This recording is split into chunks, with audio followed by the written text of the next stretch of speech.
Thank you, Terry. I'd like my mom, who's 91, to stand up because obviously if she didn't marry my dad, somebody else would be talking today. My dad left us.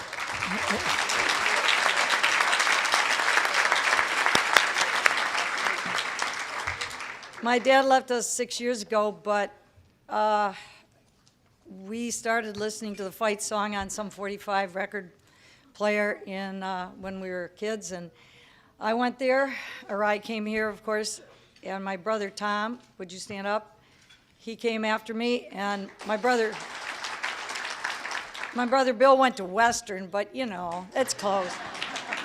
And my brother Tom's son, Stephen, Dad knew that he was coming here, so he knew he had a third generation in the family, and he graduated last year. So, of course, in 1936, you know, Buffalo, New York was a long way away. I mean, now we just run through Canada in 5 hours. But some gung-ho alum talked him into coming here, and he was running in AAU meets in Buffalo, New York. When he came the first year, he won the IC4A freshman event, and his teammate Ken Waite won the varsity.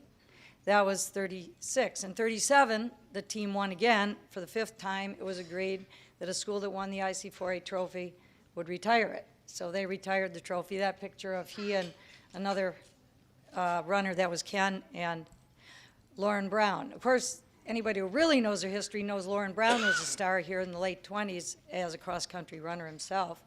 Brownie, they called him. Dad was very proud of his record. I think he wrote down some things. One thing he said was that he went totally undefeated as a freshman in cross-country.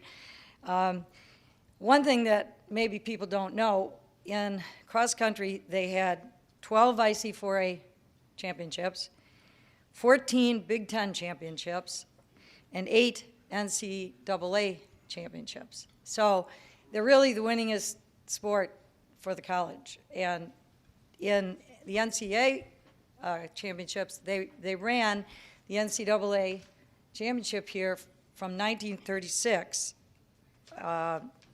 or 1938, that was the first one, till 1964, 26 years. Can you imagine having the Frozen Four at Michigan State, you know, for that many years, or the Final Four? That'd be really cool. But that was the NCAA championship here. I mean, as Terry said, we were dominant. He loved winning. He loved winning because I argued a lot with him, and I liked winning. And he loved Michigan State. So for him to cross the finish line ahead of, there was that one picture I know, if you look with the little magnifying glass, you could see behind him was somebody from Notre Dame and Penn State. So for him to cross the finish line first for Michigan State, I can't imagine.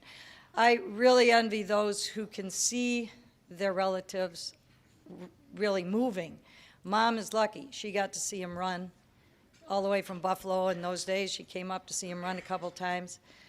But I'll never be able to see a moving picture of him running. I mean, 65 years from now when Drew Neitzel gets this award, you know, his kids will be able to see pictures of him. But, you know, I think if there was ever time travel, I'd want to come back and stand there and watch him cross the finish line in person for Michigan State.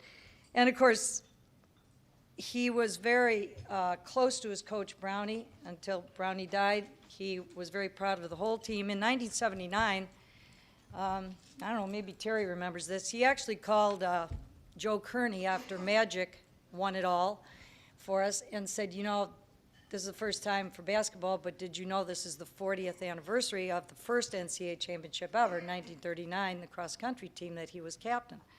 So he organized a deal where at halftime they honored his team and Coach Brown for the first NCAA championship. That was his idea. So he really, really was proud of the whole team. And I don't know, he'd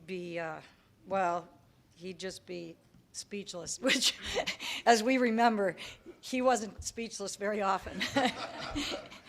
But One thing that my husband and I decided to do in 2000, in fact, we met with Terry, we put in our will a Richard D. Frey Spartan cross-country endowed scholarship for a cross-country scholarship for a male and a female. Nick and I decided that we wanted his name to, continue on, and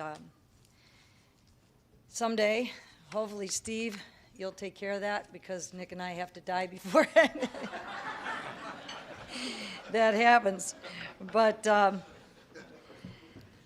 we are very proud, and we thank the committee very much, everyone. Thank you.